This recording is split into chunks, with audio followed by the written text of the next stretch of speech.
Welcome back, or if it's the first time here, this is OnlyFacts Sports episode, 13? That's the one, episode 13. Episode 13, lucky 13 and that, not unlucky 13. Wait.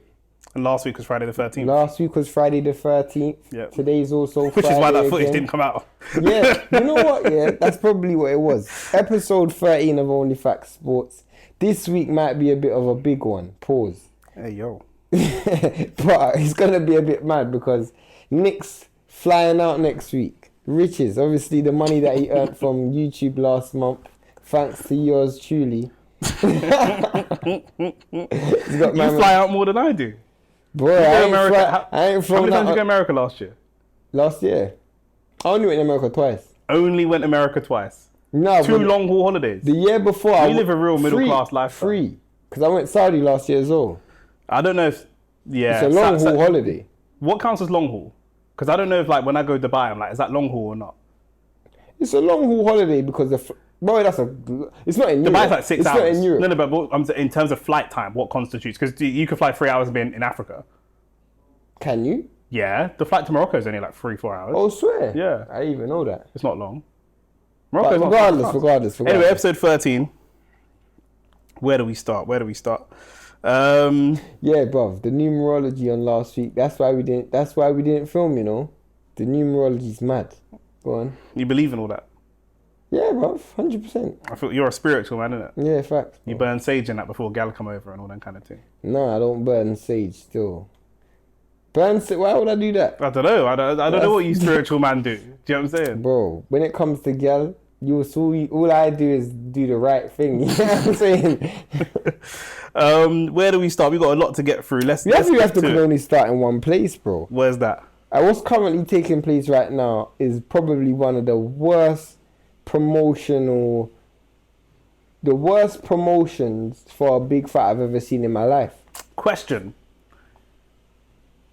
Now, that was gonna be a stupid question. I was gonna say, is Turkey doing more harm to Saudi Arabia than good in terms of this boxing stuff? And what I mean by that is, that's a good question. It's not necessarily harming Saudi Arabia because going back 10 years, their reputation globally was in the gutter, so it couldn't really get any worse. But in terms of the promotion for these big fights, like Canelo Crawford, we're seeing them have dinner together. They've made this new belt.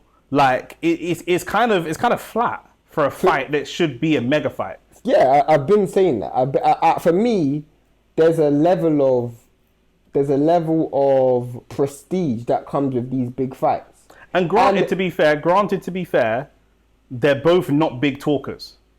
Do you know what I mean? They're both.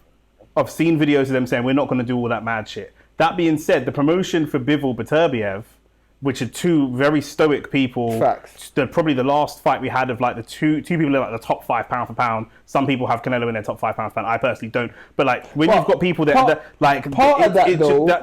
promotion was so good compared to what we're seeing now. Part of that though was obviously Eddie. You can't deny the fact that part of that was Eddie. Eddie done a great job. I remember there's even a time where Eddie was pissing off Beterbiev. I mean, for me, part of that was also, with this fight, nobody asked for it. Yeah.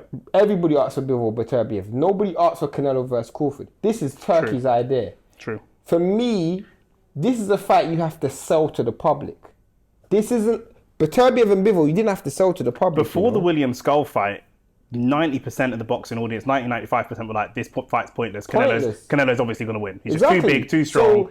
So, when I don't know if he's... Man were crying about Eubank versus Ben. I wouldn't say he's hurt Saudi Arabian boxing, but I would say what he's done is he's made this fight become even... Like, a lot of people said it was like a gimmick fight, and I think it's even more now like a gimmick thing. Being staged in Saudi. I think it's even more like a...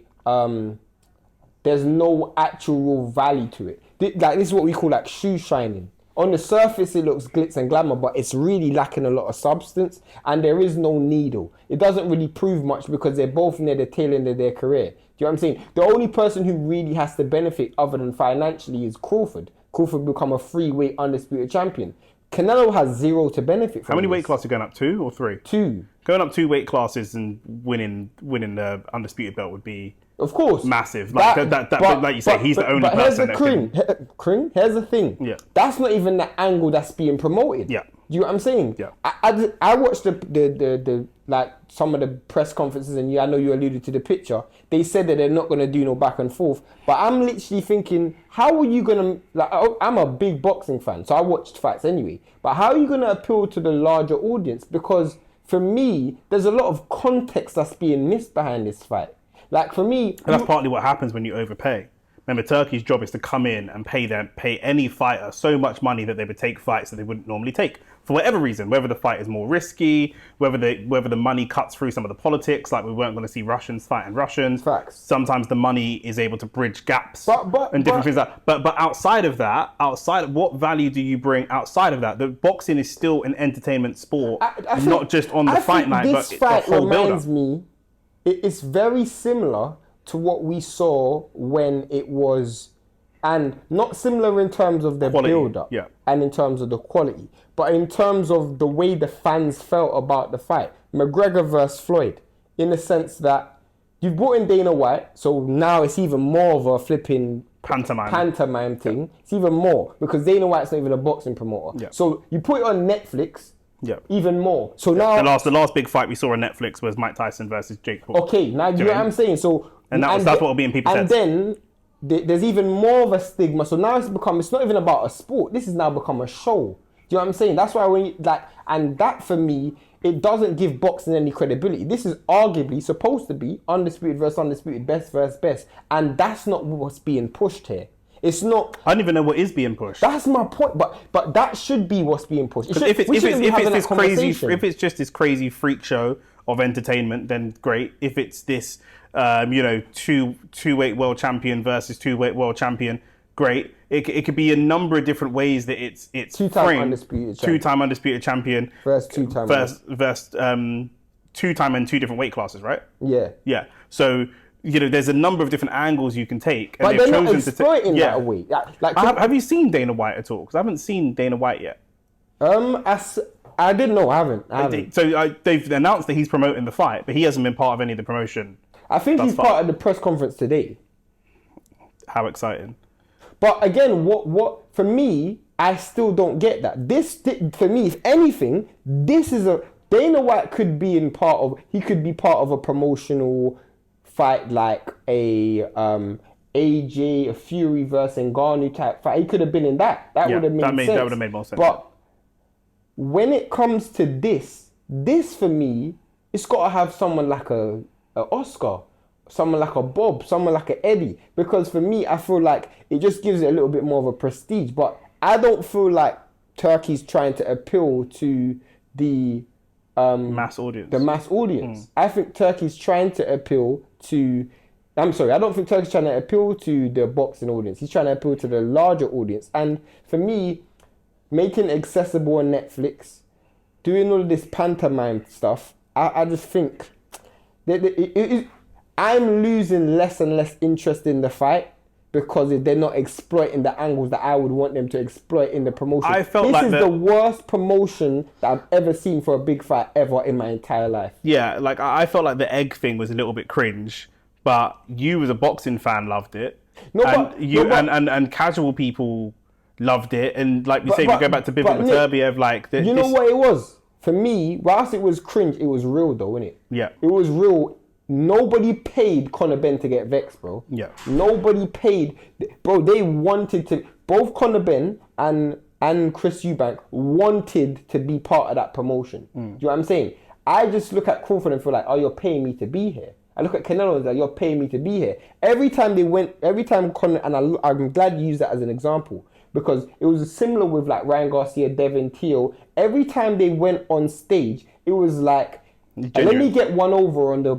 Even though we're not fighting, I wanna win this press conference. Yeah. You know what I'm saying? Yeah. I wanna capture the moments in neither. They were arguing. The three of them are fighting each other in the press conference, and they're not even fighting each other. Facts. That's what I'm talking about in terms of promotion. Do you know what it is as well? Like with certain promotions, when you're promoting a big fight or a big card, it's all about the narrative afterwards. Mm-hmm. This lacks narrative afterwards. With Bivol Beterbiev, it was clear narrative afterwards. Do you know what I mean? Who is the best? at 175, or who's the best. Obviously the Russian thing, etc., etc.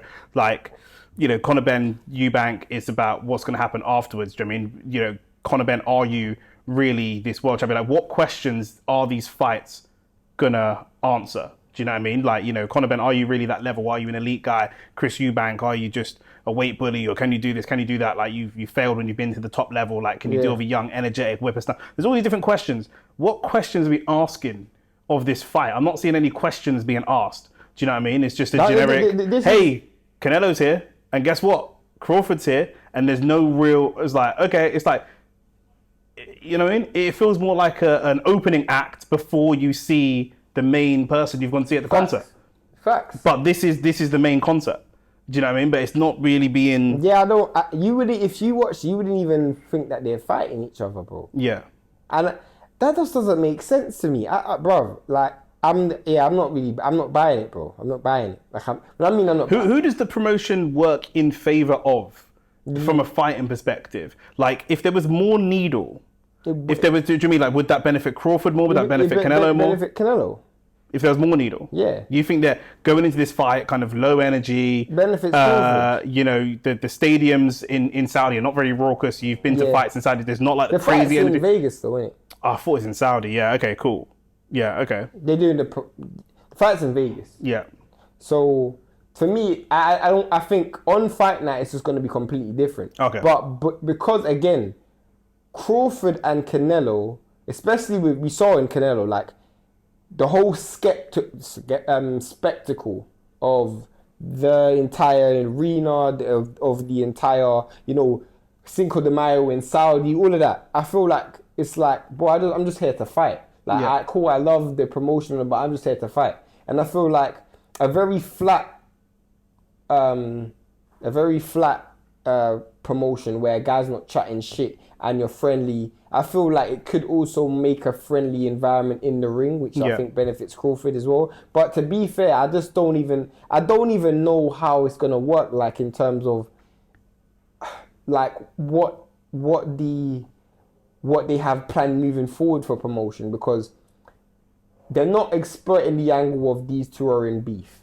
They're not exploiting the angle of this is 3 times undisputed. They're not exploiting the angle of pound for pound number 1 versus pound for pound number 2, even though that isn't the case. But they're not exploiting the angle of, Black versus Mexico, which that would have been a very viable, and it's been successful way. But this is the problem, though. I feel like Saudi specifically, with them using sport to kind of clean up their image globally, they're going to steer away from a lot of that kind of stuff. But that's been a successful angle in boxing. Of course, but that's what we're not going to see. We're not going to see Chisora throw a table at Dillian White. We're not going to see, David Haye, Glass and stuff. We're not going to see. When it comes to Saudi promotions, we're just not going to see that kind of stuff. Now, if they can take a different stance in a fight, if they can take a different stance like they did with Bivol Beterbiev, which is a unique situation, but you can still promote without that stuff. In a fight, the reason why that's different is because we genuinely wanted to watch that fight, and from a financial perspective, it was a flop anyway. But from a boxing perspective, we wanted. It didn't matter who was putting on the fight. Me and you this fight could have been on OnlyFacts, bro. Yeah. People wanted to see it because it was them. There was no promotion the promotion didn't make the fight. Do you know what I'm saying? It's true. The fight was already made, I want to see this fight. It's like Conor Ben and Chris Eubank for me was the only fight that I would say has had Saudi's involvement that's actually made me intrigued to watch a fight. Yeah. There's not one fight that I'm like, raw. Usyk Fury. But a lot of that stuff that happened that made the fight, that gave it that needle and stuff, that was all based in the UK. But this fight's in America. That's what So I'm saying, if this fight's in America, I'm not, bro, for me, this is a case of you should be exploiting the angle of Crawford being 3-time undisputed and Canelo. I don't even know the angle Canelo could go from, could exploit, but he's gonna in some people's eyes, this is pound for pound number 1. So this is what he's got to do. This is what the angle that they got to look at. And also, it is Black versus Mexico, bro. This is literally what it is. And I know people that they don't really like this, but at the end of the day, This is what sells in boxing. Boxing's very cultural. Racial and cultural differences is what's selling boxing, bro. Especially in America. Especially in America. Yeah. So, if it's AJ Fury in England, I think they'd be a little bit tentative about broaching that type of topic. But in America, facts. You know, bro, there is a it's on the demographic surface. that Canelo represents. Yeah. And there is I won't say there's a demographic that Crawford represents, but he is a black man, bro. Yep. That he is. We're going to be seeing Zerdo fighting next week. Yeah, Zerdo versus Dorticos, which obviously because you're not here, it's just kind of a case of us just talking about this fight. Like, let's say I expect Zerdo to win. Obviously, we done the video on Jai Opataya, and a lot of people in the comment section was criticizing us. They were saying that Jai's been calling for this fight for so long. He's been calling for the fight. The guys who actually don't know, whilst Jai has been calling for the fight, my point was, and I don't think you guys listened, was Eddie Hearn has not done a good job for Jai. So if Jai is calling for a fight, and my matchmaker and promoter cannot get me a fight, meanwhile, Zerdo's matchmaker and promoter in Oscar has got him 2 world title fights, then I have to then look at my matchmaker and promoter and say, you have not done a successful job. Yeah. This is not a knock on Jai. This is a knock on Eddie. But you guys in the comment section, because you're such Jai fans, you thought that we were knocking Jai. No, Jai probably does want the fight. But at the end of the day, he hasn't made that fight with Zerdo. I'm just saying, when you currently look at the landscape, there is no fight for Zerdo, and there's no fight for Jai that's not each other at that weight class. The cruiserweight division is for me, that's probably the fight I want to see the most in boxing this year. Zerdo versus Jai is probably the fight I want to see the most in boxing this year. Yeah. Can you think of a fight that you want to see more? The others would not be for boxing purposes. Like what? Like a Devin versus Ryan or something like that. Do you know what I mean? But in terms of creme de la creme boxing, a la Bivol Beterbiev, of like, I don't care about the numbers that it does. I don't give a shit about all that kind of stuff. This is the 2 best fighters. It's the division that's got 2 top, clear 1 and 2. 1 versus 2. And if you were to say 1 versus 2, who are you saying? It's got to be Jai number 1. You putting Jai number 1? It's got to be Jai number 1. See, for me, whilst I agree that you, based on what he's done at cruiserweight, you can put Jai at number 1. What Zerdo's done in his career, I'm not comfortable doing that. I get that. The thing is as well, we still, I know I just said it's not about numbers, but from a commercial perspective as well, and the knockouts, all that kind of stuff, Jai's number 1. The truth is, Zerdo... Jai's got a much bigger profile than Zerdo.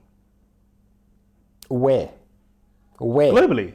In America and in Mexico, obviously Zerdo's carrying and he's got, this is the thing though, I'm glad you actually brought that conversation up, because even if that's the case, if you ask most people who's the guy at cruiserweight, they'll say Jai Opataya.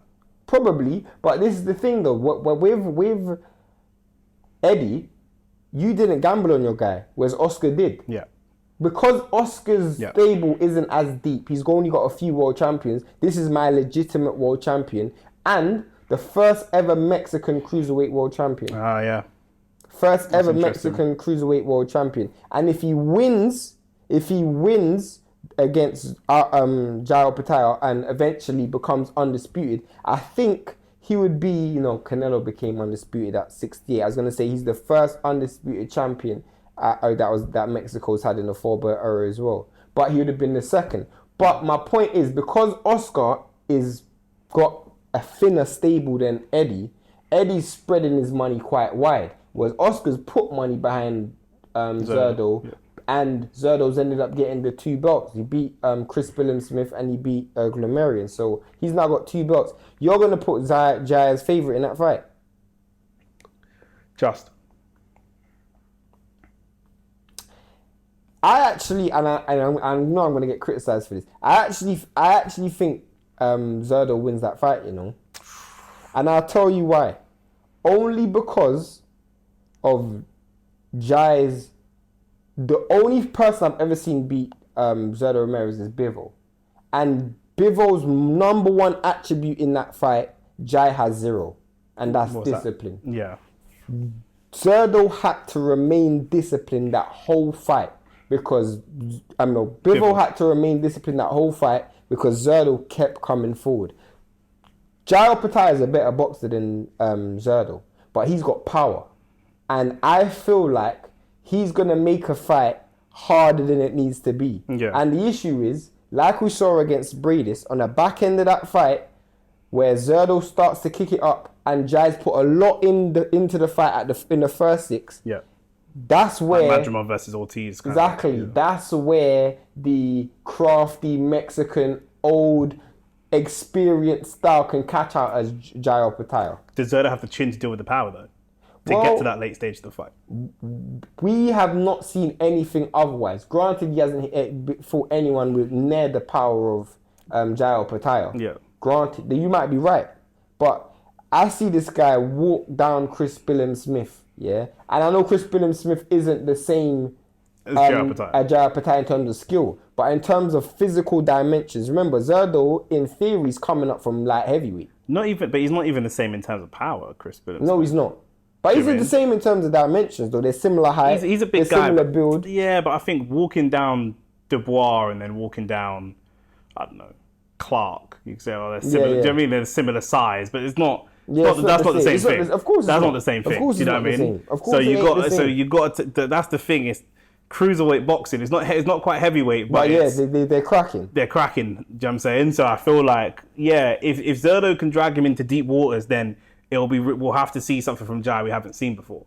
Facts. But can you drag him into deep waters? That's the question. Bradis is like maybe not an all-time cruiserweight. He's an all-time great. He's an all-time great. Yeah, Bradis is like considered an all-time great cruiserweight. Facts. He dragged him into deep waters, but Bradis is an all-time great, and he still managed to overcome him. Facts. Do you know what I'm saying?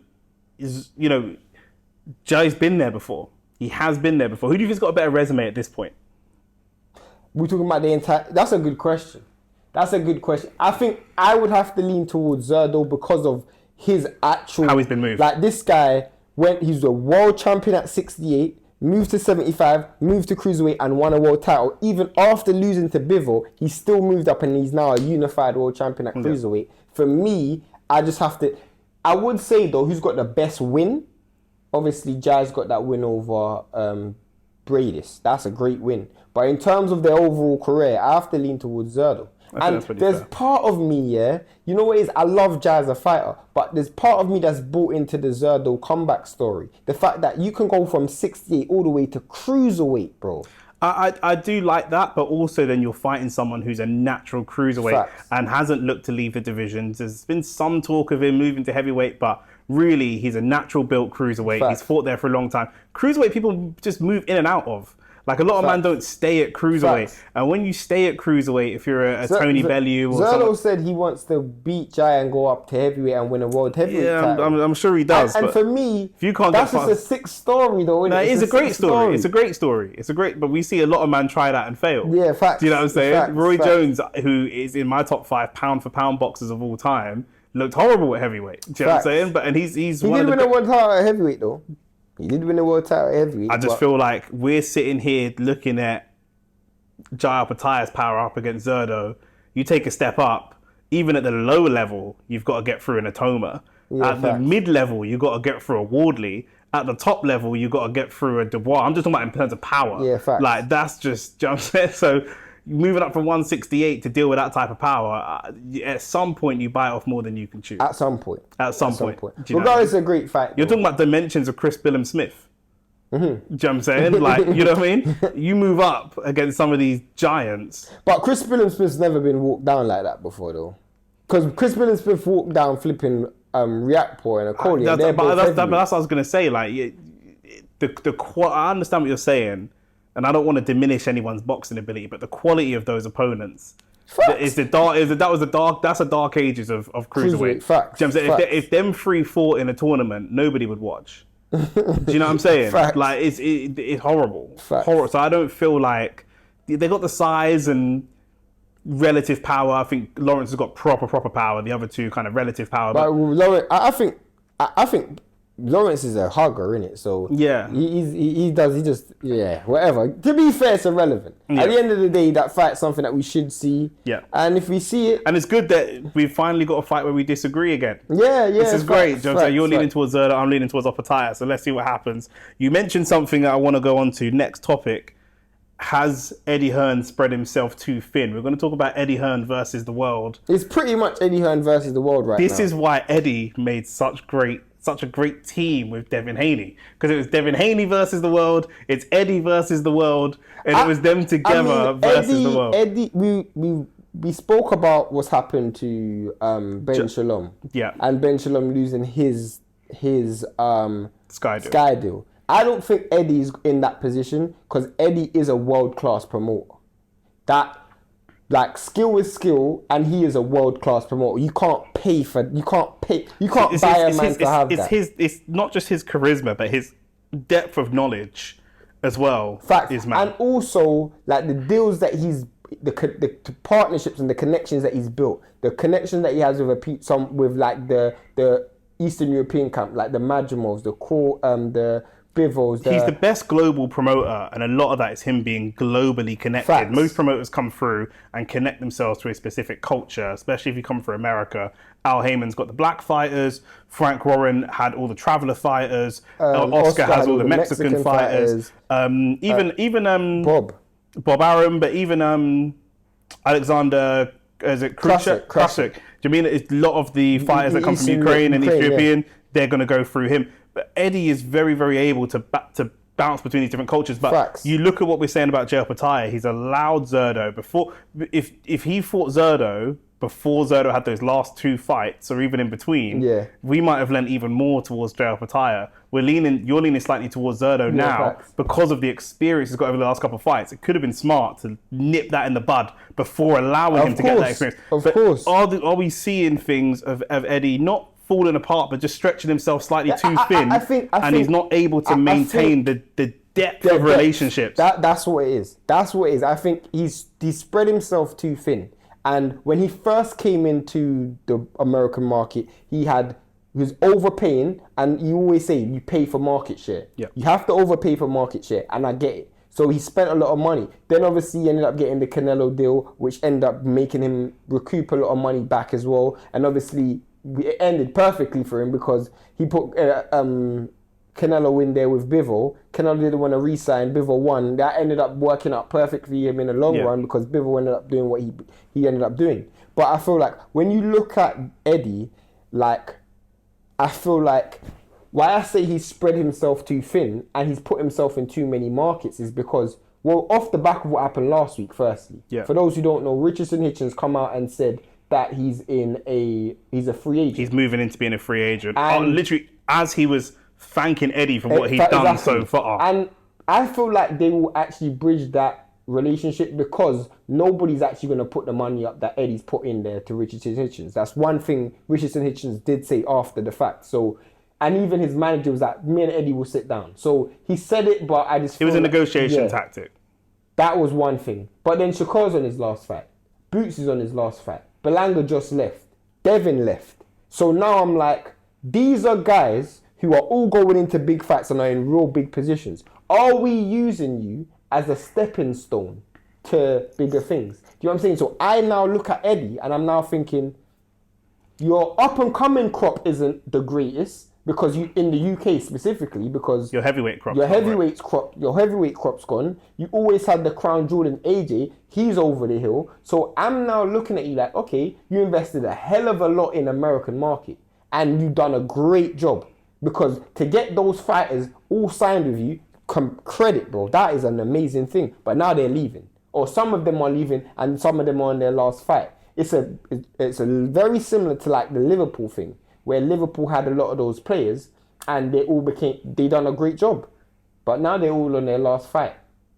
Ed Devin didn't re-sign with you. Do you know what I'm saying? It's Shakur, it's Richardson Hitchens, it's Boots. What he needs to be really mindful of, and what going with a big promoter and then going off on your own is a solid business tactic if you can create a profile for yourself where you're going to go and win fights. Facts. Devin looks bad. He's not. You're a fan of Devin, but he's losing Yeah. a lot of respect off the back of the loss, which yes was down to steroids. Then the kind of nervous or very, very negative performance. Shakur Stevenson, similar. They're both broken records for lowest output, which is what everyone's saying, and not just complaining about the movement and the style of the fight, but the fact that you're not throwing any punches. No, but here's the thing though, where you're 100% right on that. But what they've now all managed to do, Belanga, Shakur, Devin, they've all now gone direct to the source. To Turkey. Yeah. They've all now gone direct to Turkey. But here's another thing. Because after the back of that, Richardson Hitchens says what he says.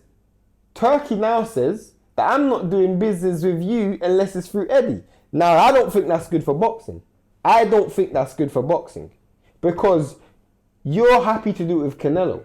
You're happy to do it with Crawford. You're happy to do it with Fury. Was that to Hitchens or Shakur? He said that to Hitchens. Yeah. So why did you say it to Hitchens but not to all of the other guys? I'm just trying to think of if Hitchens was like disrespectful to him or anything. No, that's what I'm saying. Yeah. So for me, but is this a case of you know what I thought? I thought Eddie's seeing, because Eddie lives his life. Eddie's seeing what we're seeing. And I think Eddie's gone to Turkey. And I think Eddie's gone to Turkey and said, bro, man's losing a grip here. He might not even have said it like that. But you know what I'm saying? And I feel like Eddie's going, cool, I'll throw you a bone. Richardson Hitchens isn't the biggest name. So he's one of the people that he could probably get a re-sign. Yeah. Because he's going to be like, you know what? The only way I'm going to get big money is through Eddie. Do you know what I'm saying? Certain people like Bivol, you don't need to do that with. Because Bivol, like, you and him have that relationship. Yeah.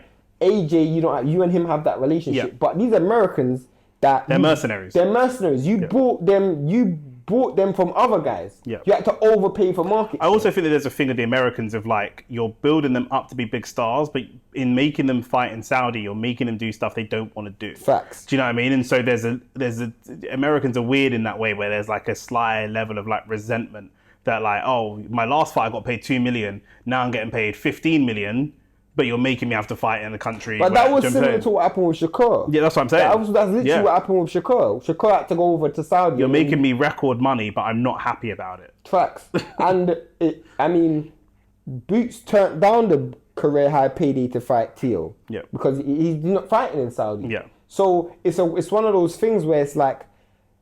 That's why I think Eddie's kind of trapped, because these Americans as well, they want independence. Yeah. They saw Floyd. They saw Oscar. They want their independence. The thing is, but they have to put on the performances. Shakur and Devin, based on the way that they're fighting, whether you like them or not, then they could be the best technical boxers in the world or whatever. They're not Floyd. They're not excited enough to be Floyd. They haven't got the personality to be Floyd. Like, neither of them. Do you know what I'm saying? Devin relies on his dad to do most of his promotion for him. I was going to say that. Do you know what I'm saying? I was going to say, to be fair, his dad's saving him still. Shakur's considered one of the most boring fighters in the world. Outside the ring. Do you know what I'm saying? So in and outside the ring. So, you can't. I get the motivation for them, but we're all going to have to play ball with each other at some point, because you're not Floyd.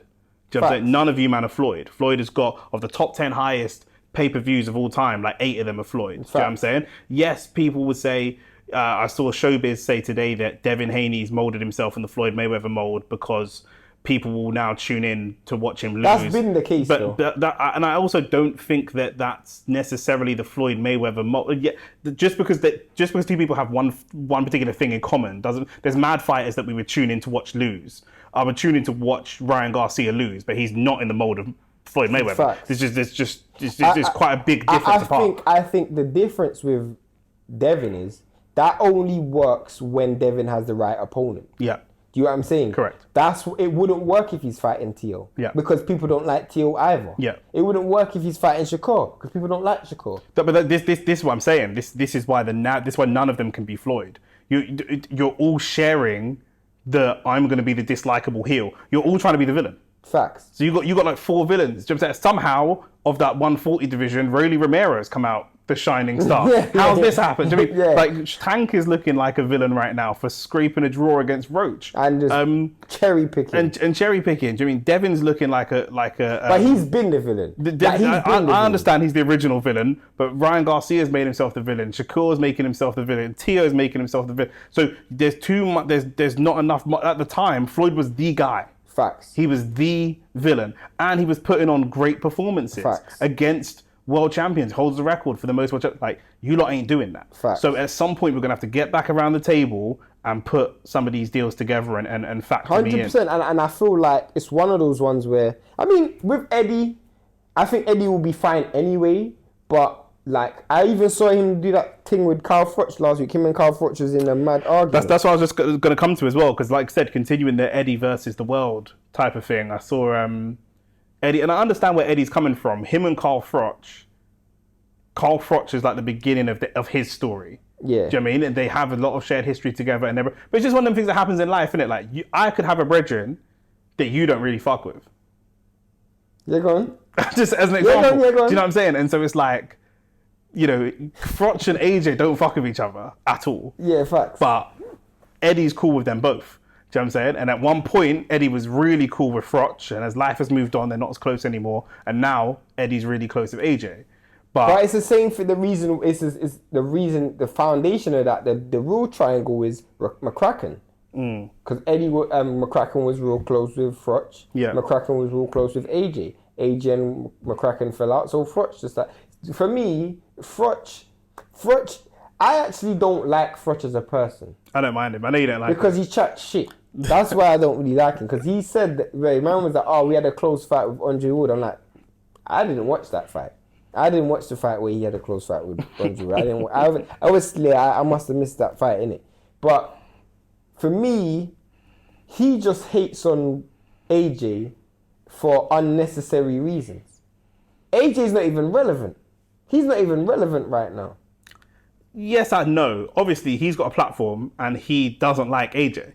So he's inclined, if you think about like a rapper, for example, Pusha T just released a tune the other day, yeah? I don't know if you listen to Pusha T or not, but he's known in hip-hop circles as like a great rapper. Do you know what I mean? He's a great rapper. But he did a song recently where he dissed Travis Scott. And people are like, bro, why are you dissing Travis Scott can't fight back. Why are you dissing him? But it don't matter. He's like, I don't care. I don't like this nigga. So that's just my prerogative. I don't give a fuck. I'll pause. I'll pound him into the ground if I have to. There's nothing, like, I'll keep punching down. Froch don't like AJ. So when AJ loses or when anything bad happens with AJ, he reserves the right to be a dickhead about it because he don't like it. I don't see why that's sensible. Carl Froch isn't necessarily sensible. Carl Froch, I think he still wants to fight. I think he's in that phase of struggling with the fact that he's not fighting. I don't even think he wants limelight or anything like that. If you offered him a fight for decent money to go and fight on an influencer card, he already said like for $5 million he'd fight Jake Paul or something. He wants to still fight. He's still got that. Carl Froch, as much as you don't like him, he is a proper fighter. He is a proper, and he's English. So you know what he's I never even liked him as a fighter. No, but this is irrelevant. It's just irrelevant to what I'm saying about, like, I'm not talking about levels. I'm talking about he's a proper fighter. He would happily have a scrap. He would have certain boxers you chat to, you know, as he gets heated, he's not probably going to scrap. You piss him off. Him and Belly were two men that would probably scrap you. Do you know what I'm saying? But he's still got that. No, but so I think he's taken that energy out in a way that. But he can't fight AJ. Probably not. I mean, he can fight him through YouTube. I mean, that's the only way he can fight him. Do you know what I'm saying? But that's all he's got right now. It's thing, bro. It's such a bro because like, I don't even see it. I don't rate AJ that much either. But I just don't see why Carl Froch. And then Eddie Hearn's picked for me. Eddie Hearn's done the right thing, innit? You pick the side of who's paying you, bro. Of course. Well, that's obvious. He had no other choice. He had to pick that side. He had to. But yeah, man. What's the next topic? We can talk about Wilder. We can talk about Devin. What was Devin? Saying that Devin's legacy is looking a bit. No, we don't have to talk about that. We can talk about it. Just real quick, I'm just saying, you made the point before about Canelo that there were 3 or 4 opponents. No, I'm just saying, I don't know how relevant that is right now. There are 3 opponents that Canelo couldn't knock out that went and got knocked out in their next fights. Facts. And yeah, he lost to Ryan. Ryan went and got knocked out by Rowley. We not lost to Rowley. He lost to Rowley, but he got dropped by Rowley. Regis. And now George Cambosa's got battered by Hitchens. Battered. Like, it was never even... it's like Hitchens never turned up. Hitchens literally never turned up. Like, Why do you say he never turned up? oh, sorry, not Hitchens. Cambosa's never turned up. Facts. He was never in the fight. He couldn't land a jab. He couldn't land a power punch. He never got his distance. He was got flailing. battered. He got battered. He got absolutely battered. I was, from round 6, if you look on the stream, I was calling for the towel. And then he got stopped in round 8. I actually don't know what is actually next for Devin. Yeah, but I'm saying his legacy and his resume is aging very badly at this point. Yeah, facts. It is. Like I told you, he's done at the top level. No, he's not. How can you say? Are you mad, bro? How can you say that? How can he be done at the top level? That's stupid. Stupid. Rance I don't know. agrees with me. I don't know. What? Rance agrees with me. What? That Devin's done at the top level. Based on what? We were talking about it the other day. What's that? Based on what? Wait, how is Devin? I think Devin. I'm looking at Devin, and like if I squint, and they're both light skinned. I'm looking at Devin, and I'm seeing AJ. How? And I just feel like How? And I just feel like How? I'm just telling you. I In feel like in what way? I'm telling you. I'm in the one way that when they go into a fight, I back them. But I always feel like if they get cracked, Why? Why would you think that? that's how I feel. Because that's how Devin Haney boxed like he believed that in his last fight. Bro, for me, I understand. I understand he's great boxing off the back foot, but he didn't box. He was just on the back foot, not boxing. The reason why that doesn't resonate with me is because we've seen that one time, man just went right in front of the camera, bro. Sorry. We've seen that one time in his entire career. When he got pieced up by Lomachenko in that 11th round, he came out of the 12th round and held his feet. When he got pieced up by Ryan Garcia and dropped, he still kept coming forward. When people say Dev, and then to make matters worse, he's come back from the fact that everybody said he's running, and he said, "Cool, give me Tio." Bro, that doesn't look like a guy who's scared, bro. He wanted work straight away. He literally came out. He did the first fight he wanted was Tio. That doesn't look like a guy who's shook, bro. But how will he fight when he gets in that ring then? We'll have to see, innit? We'll see. But I don't even know what's next for Devin. That's the maddest thing. I don't even know what's next for him. Who do you want to see him fight next? I would have wanted to see him fight Tio next, but it's not going to happen. And now Tio looks like he's moving up. Well, Devin's already moved up to 47, so I mean, obviously... And what did you think about Hitchens calling out Haney? Because Hitchens... I found that so stupid. In his last fight, he called out Tio. Tio was in the ring. But then this fight, him and Tio were friends, and he decided not to call out Tio. After Hitchens won his last fight, he called out Teofimo Lopez. Then what's changed Tio now? was in the ring. I know, but what's changed? I have no idea. And then now they're buddying up, and it's like, look at us both against Devin Haney. Like, it's just everybody against Devin Haney. Fact. Again. For me, I wouldn't want to see Devin versus Richardson Hitchens. It just doesn't make sense for either fighter. Richardson Hitchens has no belt at 47. Devin has no belt at 47. Richardson Hitchens got a belt at 40. Stay at 40. See if you can get the Tio fight. And if I'm Tio, I'm looking, might as well unify with Richardson Hitchens. You both have a belt at 140. They didn't look like they wanted to fight each other. Boy, Hitchens probably just wants any big fight. If he's convinced enough, he probably would. I mean, obviously, Brian Norman Jr. fought yesterday, knockout of the year candidate. Yeah, 100%. He put and Bill Haney went on live with Brian Norman Jr.'s dad, Brian Norman Sr. And obviously, he was like, "Oh yeah, that's work they will take." He said they'll take that fight. He's on the list, so he can be next. Haney and his hit list. Yeah, he said that. Bill Haney was like, he's on the list. So I don't know, man. I actually don't know what's next for Devin. I would, to be fair, right now, I just think he just needs to I just need to be active. Yeah. But yeah, I don't know.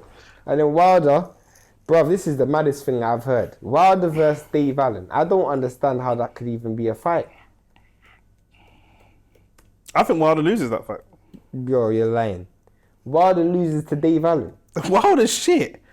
Wilder. Bro, Dave Allen, bro. Wilder. If Wilder loses to Dave Allen... Dave is at least like game and English. Like, Wilder's only chance of beating... Wilder genuinely... Like, I'm not saying Dave Allen can outbox Wilder, but Wilder can't outbox Dave Allen. So Wilder can land one right hand and that's what I was going to say. That's the only chance he's got. But I think Dave Allen has not an equal chance, but he's got like a 40% chance of writing off Wilder. Wilder's got no punch resistance. Probably not. But you're saying that when he fought Zhang, Zhang's got power. Dave's got power. Not like Zhang, bro. Maybe not. Maybe not. Zhang, bro. Zhang's not everybody's ever fought down. I hear you, but Zhang also like has a heart attack afterwards. Zhang's in the fight for 10 minutes. If you can survive for 10 minutes, like Wilder's got no boxing IQ or survival instincts at all to know if I just stay out of the way of this guy, if I just run for like 3 rounds, he will be on a stretcher and then he'll be easy. Like Zhang's, if you're like a decent boxer, Zhang's a fairly easy person to beat. Fact. He's extremely heavy-handed, 100%, but he's got no stamina, none. But you don't even have the Wilder. I don't trust Wilder and his team to even. I trust AJ to come back and try to formulate some sort of plan. So you actually are encouraging Wilder versus Dave Allen? Who would you want to see Wilder fight? I don't want to see Wilder fight anyone in the top 10. I actually wouldn't mind seeing Wilder versus the winner of Moses Atama and Dylan White. Exactly, neither of them in the top 10. That's what I'm saying. Do you know what I'm saying? I mean, they're levels above Dave Allen, though. Dave versus White in a fight right now. White right now. You see White's last fight? Yeah. I don't know if current White is levels above Dave Allen. Yeah, I think he is. You see what Dave Allen did to Johnny Fisher? Bro. Johnny Fisher's better than Dylan White's last opponent. No. What are you talking, John? What are you talking? You know the year is 2025. It's 2025. It's 2025. Dylan ain't even fought in the UK for like 3 or 4 years. If you were to ask me 10 years ago, not even 10 years, you asked me 3 years ago that Dave Allen versus Deontay Wilder would actually be a 50-50 fight, I'd think I'm in a parallel universe. How much would you put on Wilder? It can't be more than 70-30 Wilder. I make it 60-40 Wilder. 60-40 Wilder? I make it 60-40 Wilder. Yeah, I'd probably be like 70-30 Wilder. We've seen Tyson Fury, who's very, very good, walk down Wilder and batter him. Yeah. Dave Allen hits harder than Tyson Fury. I don't know about that. I think he does. I don't know about that. Dave Allen's I think you're underestimating Dave Allen's power. I don't know about that. That's because you just see him spark. No, but he's been sparking people out for a long time. Not really top level guys, but Dave's always had power. There's one thing Dave's got his power. Dave ain't nothing. Dave ain't got. Bro. You think Dillian White right now is beating Dave Allen right now? Yeah. I think Dylan White is beating Dave Allen. This is racism from you. This is ridiculous. Bro, I don't rate Dave Allen, bro. Dillian's finished though. That's what I'm saying. I don't rate Dave either. But Dillian's done. Yeah, facts. He's on like a run of like every time. I know that he's got a bigger opportunity to fight at Toma, so I do get that. But like the last 3 or 4 times he's been announced to fight, he hasn't even made it to the fight. Do you know what I mean? Yeah. At least if I tell you Dave's got to fight on August 17th, he's got to fight on August 17th. Trust me, right now, if I'm Moses Atama, I'm looking for a backup opponent. 100%. You've got to have Bacoli as a backup. Yeah, facts. Do you know what I mean? Facts. Bacoli or Wilder. But if I'm Wilder, bro, I'm looking at Moses Atama or Dylan White. Dylan White versus Deontay Wilder is a big fight, bro. That's a big fight. Yeah, 100%. Especially because their personalities. Dylan was quite chill, but Dylan White, bro. Dylan White's still promotional gold. I actually would prefer Dylan White versus Wilder than Dylan White versus AJ or AJ versus Wilder. Would you want AJ versus Wilder? Yeah, I would like any of them against Wilder for sure. Bro, would you want any? No, Dylan White versus. I don't know. I don't know. Who would you put money on, Dylan White or Wilder to win? Wilder. Who are you putting money on, Deontay Wilder or Dave Allen? I said Wilder. I said I make it 60-40 Wilder. So who are you putting money on, Dylan White? Dylan White. I think that's close. I think that's a close Dave fight. Allen? Yeah, I think Dylan that's a White close and fight. Dave Allen? Yeah, I think it's a close fight. Oh my days. Did you watch Dylan White's last fight? Yeah. Okay. Who did he fight? What's his name? Is it Ebenezer Tete? Yeah. In 2025. Yeah. And Fraser Clark knocked Tete out in the first round. Do you know what I mean? Come on, bro. And what did White do? Got 8 rounds of him? Yeah. 8 or 7 rounds. 7 or 8 rounds? It was bro, that was a fight as well, bro. The Dylan White versus Ebenezer Tete was a heavyweight barn. So right now, who wins? Not Fabio Woodley. Fraser Clark. Fraser Clark or Dillian White? Fraser Clark. Dave Allen or Fraser Clark? Dave. No, Fraser. Fraser already beat Dave Allen. Yeah, true. Obviously that was before the dent, but I think a lot of those fights are close. It's just about who's got what left. Yeah, facts. It's who's got what left. Do you know what I'm saying? And Dillian, the last time I saw him fight in the UK was against Tyson Fury, where he seemed to like, Now, he did not fight Franklin. Jermaine Franklin then.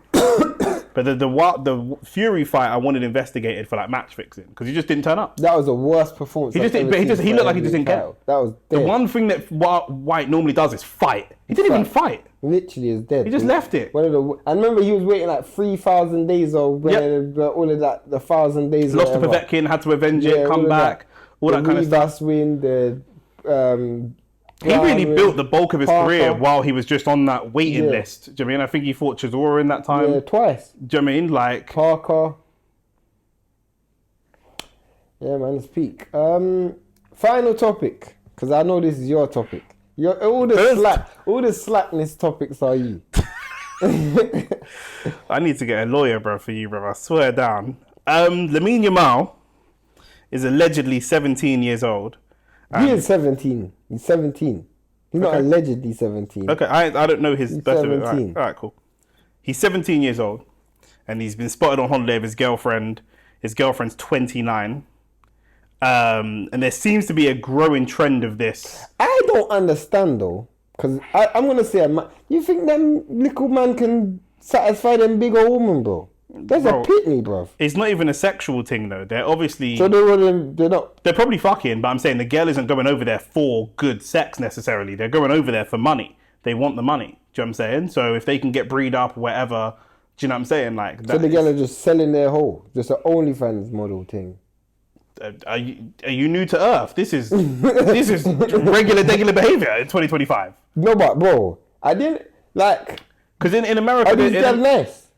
Well, they're decent. I don't know. They're decent looking in it, but that's not the point. The point is about the age gap and I guess what some people would say would be like the power balance between being a 29-year-old woman, 30-year-old woman, in some cases in America, 40-year-old women specifically going after, like, imagine gal in their late 20s, early 30s watching the 15, 16-year-olds in the La Masia Academy, like Arsene Wenger, trying to spot who's going to be the next star and try to get on. They're not even waiting for them to become a star and then get onto them. They're trying to grab them up early. That is super predatory behavior.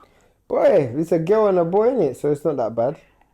It's a girl and a man. I disagree that it's not that bad. I think it's very, very predatory. I don't think it's that bad. It's not only is it sexually predatory, but it's also financially predatory, which is a real thing as well. But you gotta know how to play the game, fam. But they're youths. They don't know. But that's the whole point. That's why it's predatory. You're describing why it's a predatory thing because they don't know how to play the game. Man's got a dad in it. He's got a manager. But we're talking about him in it. Do you know what I'm saying? We're talking about him. I can't go move to a 16-year-old gal and people be like, her mum's got to teach her how to. It's different because you're a man. This is a girl. Let's keep it real, Nick. You're bringing your Jamaican. When I was 17, yeah. You're bringing your Jamaican. If a girl who looked like Shenseea came to me at 29, there's nothing that could stop me. I was well within my wits, knowing what I'm doing, bro. You're barely in your wits now, but bro, maybe not. Maybe this is the best Yamal will be. Yamal might not get any better than this, bro. At the end of the day, bro, let's keep it real. I was gonna say a madness. But let's keep it real. You get money to get girl, bro. That's the whole point.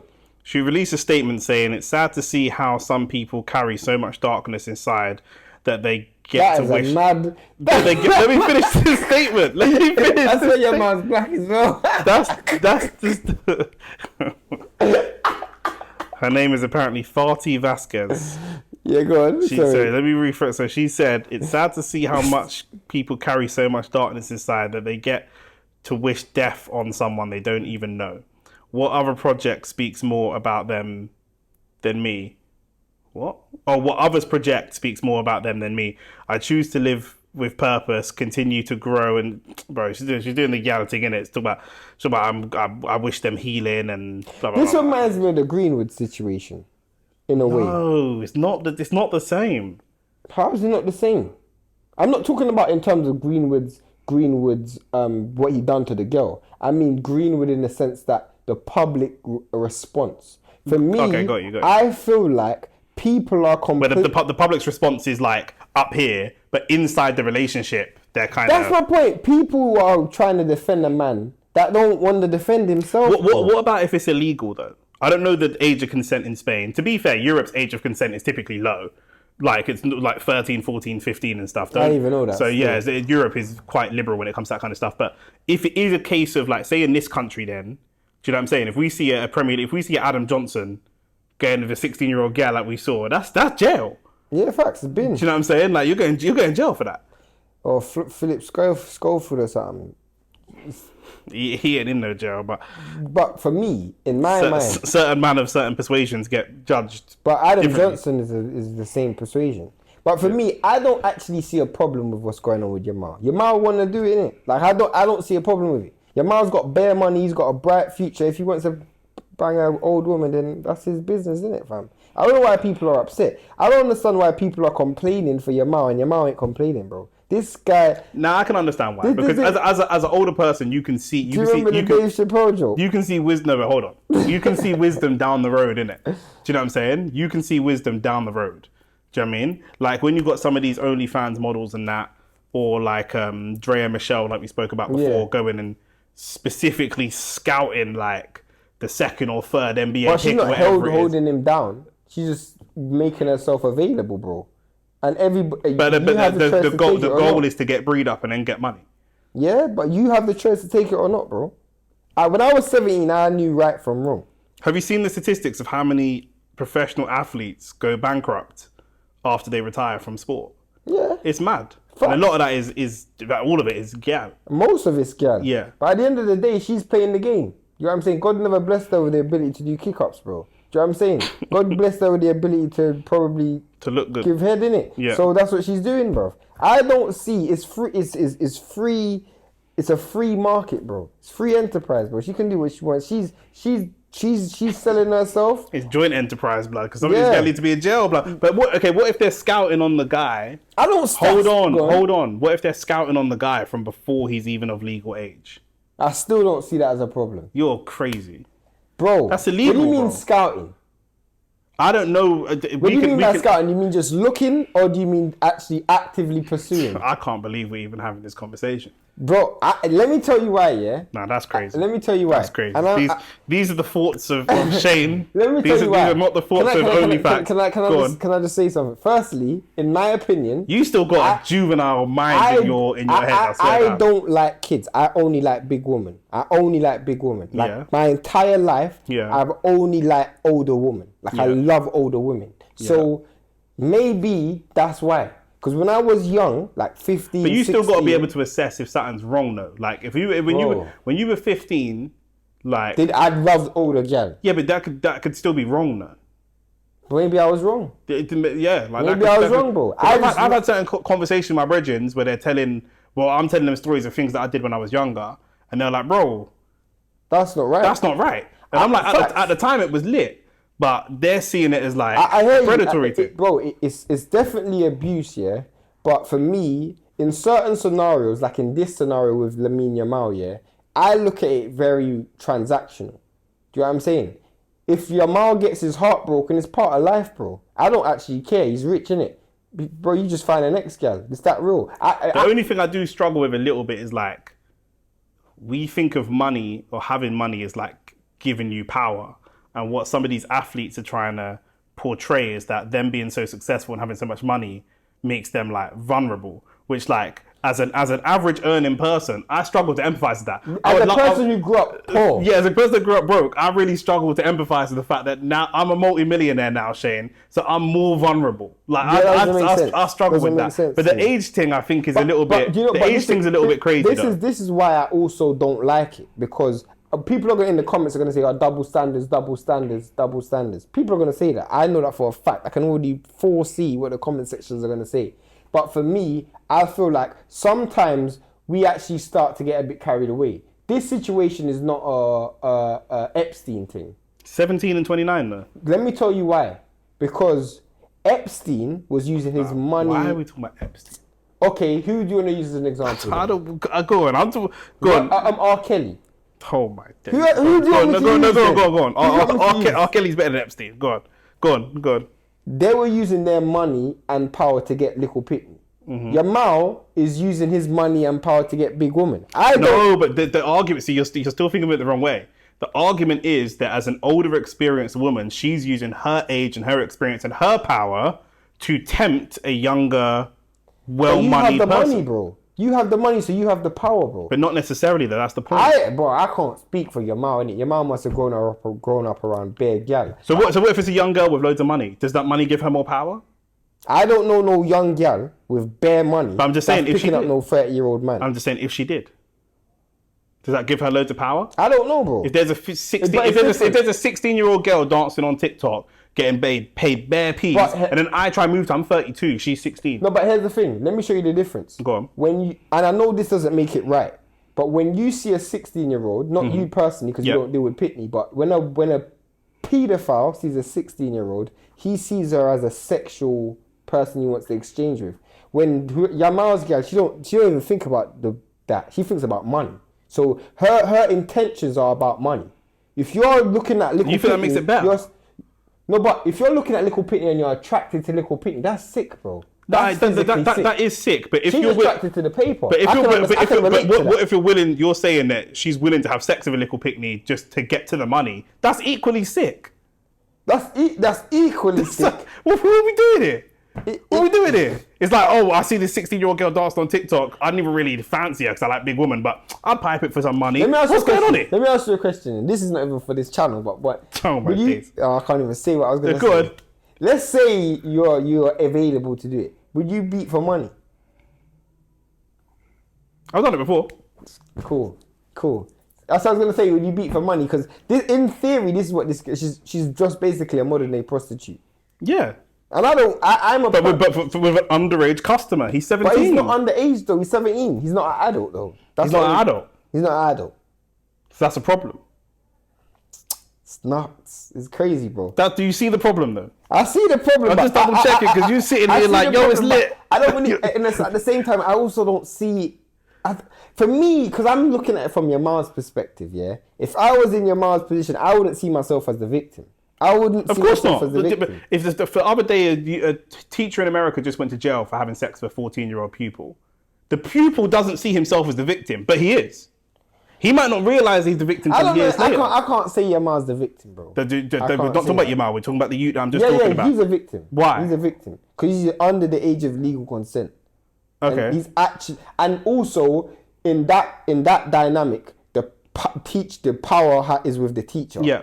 In my mind, I know you're right because she's got the experience, but in my mind, once you got paper, you got the power, bro. There's no way I got more money than gal tell you. Like you said, if I'm bringing home 15 grand and slapping it to you on the table, you can't tell me what to do with my life, bro. That's me. Exactly. I'm looking at Yamal the same way, bro. If you're making, bro, this guy's gonna be he's gonna make more money than anyone's ever made from football. You can make that argument. Yeah. That's how this goes. In England, in Jamaica, we got a term called bops. Yeah. If I'm that girl, I'm looking at my retirement home, bro. He could potentially be the first person to earn $1 billion. Potentially, he'd be the first football player to ever earn $1 billion, bro. If I'm that girl, go ahead, bro. I'm doing the same thing I'm not doing the same thing if I was a girl. But I understand everything you're saying. I'm just saying that that's predatory behaviour. To look at somebody and say, yeah, you make money, I'm gonna come up off you, regardless. Every girl does that, bro. So I'm just saying, they're all predators. Then it is what it is. I don't know one girl that's gonna pick up a Brock man, bro. I don't know one girl that's gonna do that. I don't know one match. I hear you, but it's still predatory behaviour. It still is. So I'm gonna make sure I get mine, innit? If I'm Yamal, I'm making sure I get mine. I know how to play the game. That's a terrible exchange rate. There's so much pum pum in the world. That's because he's turning. That's because he's a you, and this is what I'm saying. That's because he's a you. What kind of exchange rate is that? You're gonna beat the thing for a bit. You're gonna hold it. You're gonna beat the thing, and the next thing you're gonna be giving it 50 grand a month or something like that. Would you allow your son to be in that situation? No. So you wouldn't allow your son to get the pum pum? No, I can't. Not allow. I can't stop a 17-year-old boy from beating that pum pum. But I would definitely advise him against not to get the pum pum from it. Not from her. Not from a 29, 30-year-old woman. I wouldn't. 17. Nah, man. Go be around. At least once. Go be around gal. At least once. I'll just make sure you don't give her no money. And then she gets pregnant, and then she keeps the baby. Nah, but you have control, bro. Nah. But you gotta understand.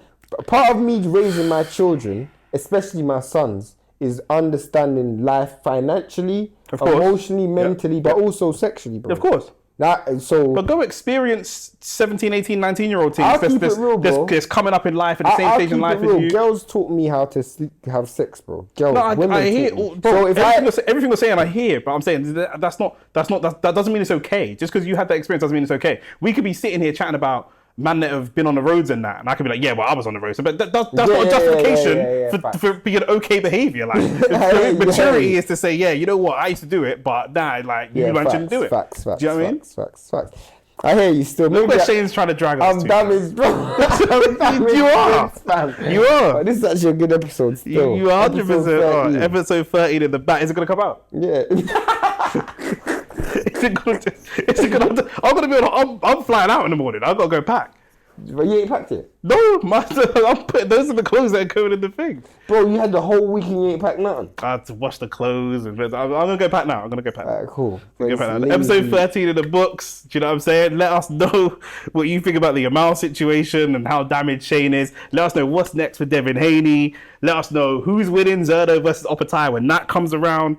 Canelo Crawford, Turkey, man. Let us know what you think about Turkey and the whole promotion around this Canelo Crawford fight and all that good stuff. But yeah, episode 13 in the books. We'll see you lot next week. Peace.